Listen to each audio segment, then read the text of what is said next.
Hey, ¿qué tal? Bienvenidos a un nuevo video de Bitwig Studio. Hoy vamos a ver el inspector y qué importancia tiene a la hora de estar componiendo o produciendo en el programa. Así que bueno, vamos a comenzar.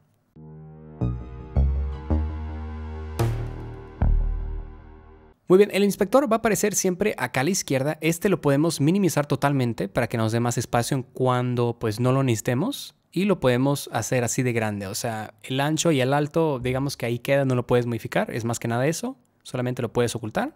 El inspector va a aparecer con información importante cada vez que seleccionas algo. Por ejemplo, estoy aquí en un track de audio que es un tipo de cowbell. Y me aparece pues qué tengo cargado aquí a la izquierda en cuestión de efectos. Por ejemplo, este es un reverb, que si le doy clic a este icono, que se ve blanco, y una vez que lo selecciono se pone naranja, quiere decir que tengo aquí un reverb cargado para modificar pues ese sample, ¿no? Perfecto. Y aparte tenemos otros valores, como por ejemplo aquí podemos cambiar el color. Acá arriba podemos cambiar el nombre. Tenemos unos pequeños valores aquí relacionados al pitch bend de un controlador MIDI que te puede ser útil cuando utilices un controlador MIDI. Y hasta acá abajo podemos activar lo que es el reverb por envío si es que tienes canales de envío pues configurados ya dentro de Bitwig Studio, ¿no? Y también hasta acá abajo vamos a encontrar el paneo general, volumen general, la opción de darle solo para solamente escuchar ese sample, mutearlo y también grabar si es que esa pista de audio vas a utilizarla para grabar vocales, por ejemplo, ¿no? Y si la vas a utilizar para grabar, pues te puedes ir justamente aquí donde dice All Ins y te van a salir las entradas, las pistas en general. En este caso no es una pista de audio en sí, sino que es una pista donde tengo, digamos, el sampler. Y dentro del sampler tengo el cowbell. No es una pista, digamos, de audio en sí. Una de audio en sí, nos podemos ir más acá abajo. Selecciono esta que dice audio 31. Esta sí me permite, por ejemplo, grabar vocales, ¿no? Y si le damos aquí, ya me va a aparecer los audio inputs.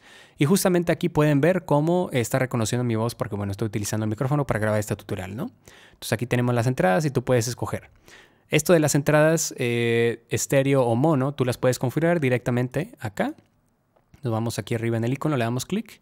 Nos vamos a Settings, nos vamos a Audio y aquí podemos insertar todas las entradas que necesitemos para poder grabar, ya sean mono o estéreo. Perfecto, ahora ¿qué pasa cuando seleccionas una pista con un instrumento? Por ejemplo, digamos este de aquí donde dice Sub. Si la selecciono, me va a aparecer el instrumento y si es que tengo algún efecto también aquí.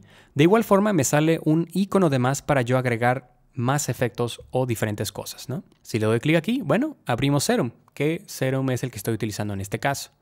Justamente acá abajo tengo otro efecto que se llama Shaper Box, como lo pueden ver, que estoy utilizando para aplicar docking a ese Serum. Excelente. También nos va a mostrar otros valores el inspector si, por ejemplo, nos metemos el piano roll y seleccionamos una nota. Digamos esta de aquí. Nos aparece exactamente el rango de tiempo, cómo está configurado. Acá abajo nos aparece la nota en específico, velocity. Tenemos otros valores como ganancia, paneo, pitch, otras cosillas por ahí importantes que vale la pena darle un vistazo.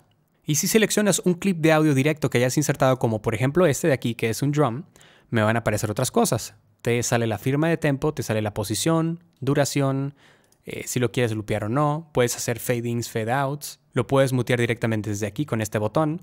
Y hasta acá abajo nos aparecen otras cosas como el tempo, el valor exacto del tempo. Eso es algo muy bueno porque insertas algo directamente de Bitwig, algún sample de audio que tal vez no sepas el tempo, te puede dar una información exacta o aproximada del tempo que tiene ese sonido, aparte de sus valores típicos de paneo o pitch. Y acá arriba sobre todo nos aparece los modos o algoritmos para el estiramiento de audio de ese sample en específico. Nos aparecen todos estos. Cada uno tiene, digamos, un uso diferente. Un tipo de algoritmo le va a servir más para una vocal que, por ejemplo, para un drum en específico, ¿no? La verdad que Bitwig Studio tiene muchos tipos de algoritmos diferentes que vale la pena probar. Pero bueno, ya resumiendo, el inspector es una sección muy importante dentro de Bitwig Studio que vale la pena darle un vistazo y darle la importancia que se merece para que puedas trabajar adecuadamente con el programa y sobre todo fácilmente, ¿no? Porque te da mucha información importante y puedes hacer ciertos cambios que te quedan mejor. Por ejemplo, para abrir directamente,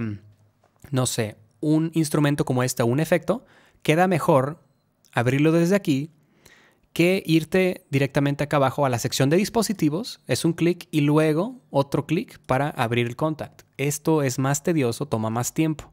Es más práctico simplemente selecciona la pista, ok, ya puedo abrir ahí el contact, ¿no? En este caso. Así que bueno, espero que les haya gustado el video. Si fue así, no olviden darle pulgar arriba, no olviden comentar si tienen alguna duda o pregunta y no olviden suscribirse y activar esa campanita de notificaciones con las 2 rayas hacia los lados para que no se pierdan futuros videos. Yo soy Eric y nos vemos hasta la próxima.